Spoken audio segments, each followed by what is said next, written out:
नमस्कार मित्रों, miracle channel में नए वीडियो लेक्चर में आप सभी का स्वागत है। मैं हूं बीएस राजपूत और आज के इस वीडियो लेक्चर में हम क्लास 12th फ्लेमिंगो जो कि इंग्लिश फ्लेमिंगो बुक का चैप्टर नंबर फर्स्ट है the last lesson by Alphonse डॉडेट। इस वीडियो लेक्चर में हम आगे बढ़ने से पहले एक छोटा सा प्रॉमिस करता हूं मैं आप सबसे कि जब यह वीडियो लेक्चर कंप्लीट होगा तो आपके लिए यह चैप्टर यानी आज के इस वीडियो लेक्चर में मैं इस चैप्टर को बहुत ही आसान से आसान सरल शब्दों में समझाने वाला हूं, जिससे आप इस वीडियो लेक्चर के बाद आपको किसी भी प्रकार का कोई डाउट नहीं रहेगा। तो आओ हम स्टार्ट करते हैं chapter first, the last lesson by Alphonse Daudet. So guys, सबसे पहले Alphonse Daudet was a great novelist. Alphonse Daudet जो है वो क्या है, एक ग्रेट नॉवलिस्ट हैं एंड शॉर्ट स्टोरी राइटर हैं। क्या है गाइस, शॉर्ट स्टोरी राइटर हैं। Alphonse Daudet was a born in Nimes French. इनका जो जन्म है वो नीम्स फ्रेंच में हुआ है एंड जो इनके फादर हैं विंसेंट डॉडेट, इनके फादर का नाम क्या है गाइस, विंसेंट डॉडेट है। वॉज अ सिल्क मैन्युफैक्चरर, और ये क्या है, सिल्क मैन्युफैक्चरर है। इनका जो बिजनेस है वो क्या था, एक सिल्क मैन्युफैक्चरर थे। The last lesson is set in the day of Franco Prussian war, जो कि फ्रांसको पर्शियन वॉर जो कि 1872-1871 में in which France was defeated, जो कि इन दोनों के बीच में जो वॉर हुआ था, युद्ध हुआ था 1872-1871 में। तो यहाँ पर जो फ्रेंच है उसको क्या मिली थी, हार मिली थी by Persia led by Bismarck. Persia then consisted of what now are the nation of Germany, Poland, and part of Austria. In this story, French district, जो कि फ्रेंच के दो डिस्ट्रिक्ट हैं Alsace and Lorraine, have passed into Prussia hands. आप सभी को हम बता दें कि जो फ्रेंच के दो डिस्ट्रिक्ट हैं अल्सेज और लॉरिन किसके हाथों चले गए हैं, ये पर्शिया के हैंड में चले गए हैं। नेक्स्ट हम बात करने वाले हैं गाइस, ये है एमसीक्यूज से first question, the author of last lesson. तो सभी को बताया गया है कि the author of last lesson के ऑथर कौन है, तो सभी जानते हैं Alphonse Daudet. What does the lesson symbolise, ये जो लेसन है द लास्ट लेसन वो किसको सिंबलाइज करता है, लॉज ऑफ लैंग्वेज, हाँ सभी को पता है लैंग्वेज भी है, लॉज ऑफ फ्रीडम, फ्रीडम को भी, and laws of character. But ये तीनों अलग अलग है, इसमें यहाँ पर फोर्थ दिया है the laws of language and freedom. तो एवरीबडी इसका जो आंसर हो जाएगा वो होगा laws of language and freedom. Next question से है question number third, what does the affect of this story speak about, मतलब जो प्रभाव हुआ है, प्रभावित यानी किससे, वो हुआ है पावर से, मनी से, या पीपल से, या ट्रांजिशन। तो यहाँ पर याद रखें इसका जो अफेक्ट हुआ है वो है ट्रांजिशन।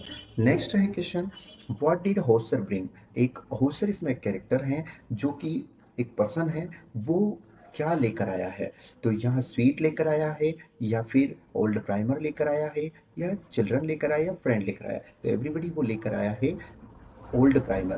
क्या लेकर आया गाइस, होसर जो था वो क्या लेकर आया है, ओल्ड प्राइमर।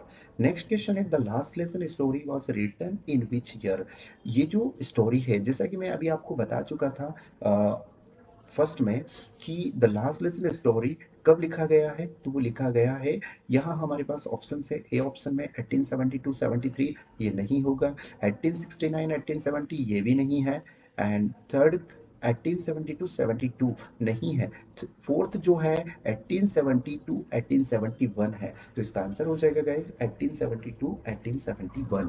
नेक्स्ट क्वेश्चन की ओर चलते हैं जो कि क्वेश्चन वन वर्ड में दे रखे हैं। तो यहाँ पर given the answers of the following questions in the one word और सेंटेंस। तो फर्स्ट क्वेश्चन है हमारे पास, what did M Hamel bring for his class on his last day, मतलब जो एम हेमल एक जो कि एक टीचर हैं और फ्रेंच भाषा को यहाँ पर अल्सेज एंड लॉरेन में उन्होंने फ्रेंच को 40 ईयर तक अपना सेवाएं दी है, और वो जो लास्ट दिन था उनका, last day in the school में लास्ट डे के दिन वो क्या लेकर आते हैं, तो वो लेकर आते हैं न्यू नोटबुक्स बच्चों के लिए। नेक्स्ट है guys, what was M Hamel going to question French about. जो फ्रेंच से वो क्वेश्चन करने वाले थे, वो क्वेश्चन क्या है, वो क्वेश्चन था गाइस पार्टिसिपल्स, वो पार्टिसिपल्स पूछने वाले थे। The story last lesson highlights which human tendency, यानी जो एक ह्यूमन टेंडेंसी के ऊपर ये जो स्टोरी है हाईलाइट, वो द लास्ट लेसन किसके ऊपर है, तो वो है प्रोक्रेस्टिनेशन। प्रोक्रेस्टिनेशन के ऊपर ये बहस है। ध्यान रखना गाइस, द लास्ट लेसन किसके ऊपर है, ह्यूमन टेंडेंसी के, तो वो है procrastination, procrastination. Next fourth question है, what did French find on reaching the school. अब जो फ्रेंच था, जो लिटिल फ्रेंच था, वो क्या क्या उसे प्राप्त होता है, मतलब क्या क्या उसे देखने को मिलता है, फाइंड होता है जब वो स्कूल जा रहा होता है। तो स्ट्रेंज क्वाइटनेस, उसे पूरा साइलेंट दिखाई देता है, मतलब हर एरिया उसे एक संडे मॉर्निंग की तरह दिखता है, यानी स्ट्रेंज क्वाइटनेस, जो कि एक अजीब शांति उसे देखने को मिलती है। For how many year did M Hamel serve the school. अब आपको बता दें कि जो एम हेमल एक टीचर है, जो कि मैंने अभी आपको फर्स्ट क्वेश्चन में बताया था कि एम हेमल के बारे में वो लास्ट दिन क्या लेकर आए थे। तो यहाँ पर एम हेमल जो है, उन्होंने इस स्कूल में कितने साल तक सेवाएं दी, तो उन्होंने गाइस 40 ईयर तक अपनी सेवाएं दी है फ्रेंच भाषा को। हम चलते हैं अब नेक्स्ट, जो कि चैप्टर का क्वेश्चन नंबर फर्स्ट है। क्वेश्चन फर्स्ट है हमारा, what was French expected to be the prepared with for school that day. उस दिन फ्रेंच से क्या तैयार करके विद्यालय जाने की उम्मीद थी। तो आंसर है, that day French was expected to be the prepared with a lesson on participle। तो गाइस यहाँ पर ध्यान रखना, उस दिन उससे, यानी उस दिन विद्यालय, यानी जो उस दिन फ्रेंच से जो था, वो कृदंत, जिसको हम पार्टिसिपल्स कहते हैं इंग्लिश में, का पाठ तैयार करके विद्यालय जाने की उम्मीद थी। नेक्स्ट क्वेश्चन है, याद रखना, दैट डे, यानी उस दिन फ्रेंच से पार्टिसिपल का पाठ तैयार करके जाने की उम्मीद थी। क्वेश्चन सेकंड है, question second, what did French notice that was unusual about the school that day. उस दिन विद्यालय के बारे में फ्रेंच ने किन किन अनियमितताओं को महसूस किया था। तो अनियमितताएं यानी unusuals about the school that day. तो आंसर है, French notice many unusual things at the school that day, यानी कि उस दिन विद्यालय में फ्रेंच को कई अनियमितताएं दिखाई दी थी। जैसे इट वॉज ऑल्सो स्टिल, ऐसा लग रहा था कि हर जगह काम and quite like Sunday morning, रविवार सुबह की तरह सभी जगह शांति थी एवं सन्नाटा फैला हुआ था।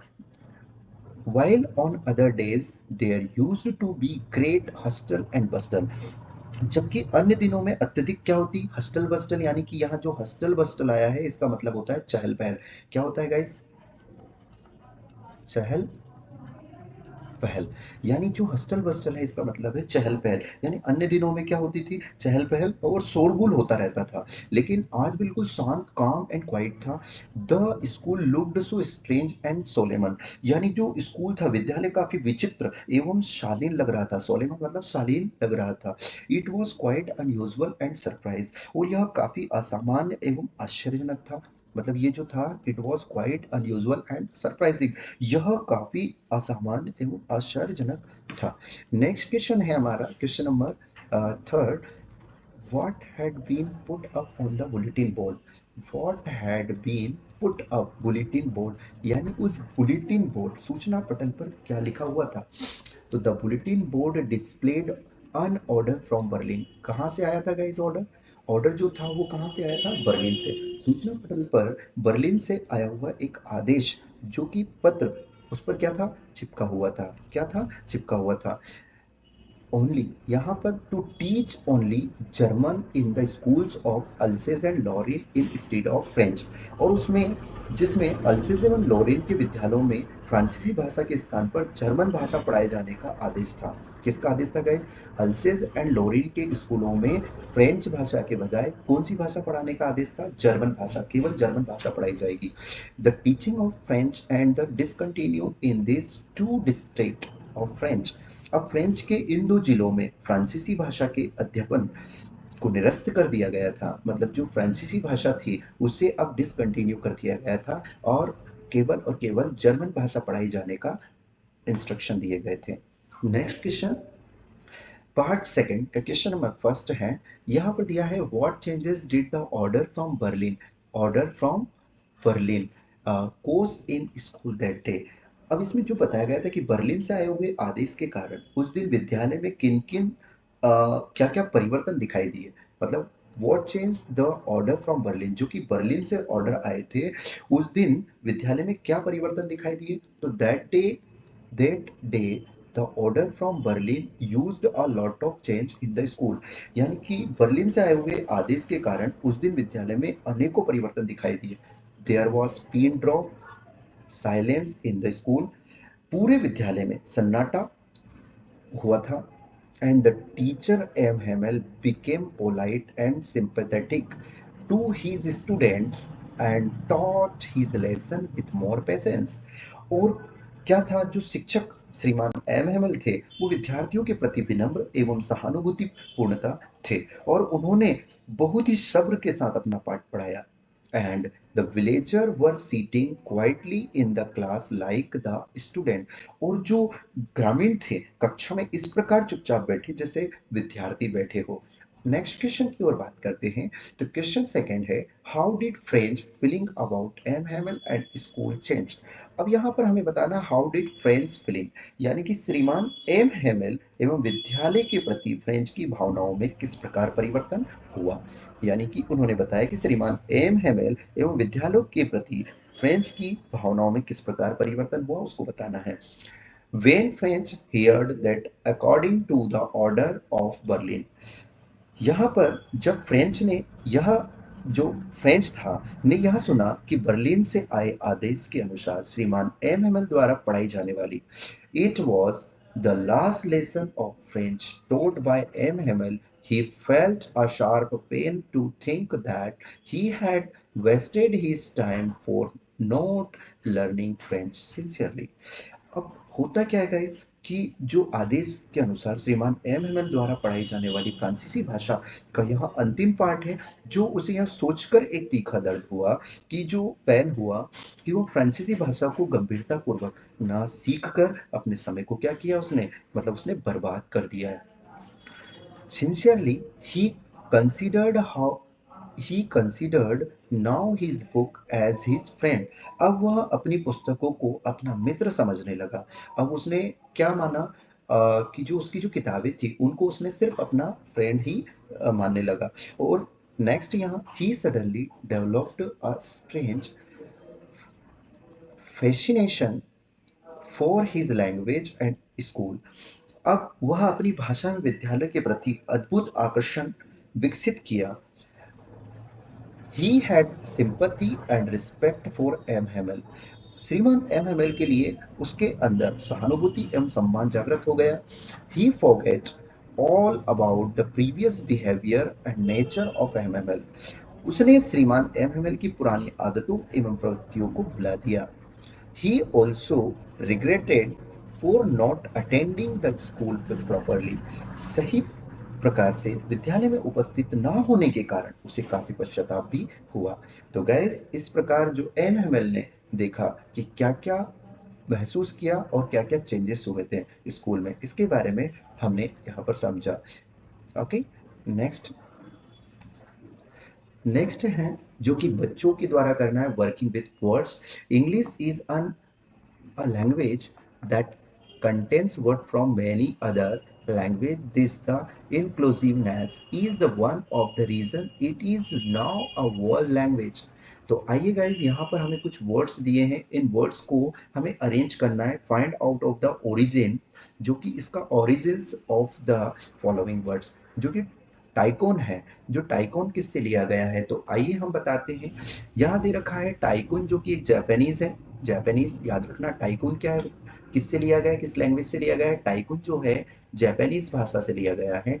टुलिप जो दे रखा है वो है पर्शियन से लिया गया है। कौन सी भाषा लिया गया है, पर्शियन से लिया गया है। लोगो जो दे रखा है, लोगो जो है वो ग्रीक भाषा से है। लोगो जो कि है, लोगो जो वर्ड है वो किससे लिया गया है, ग्रीक भाषा से।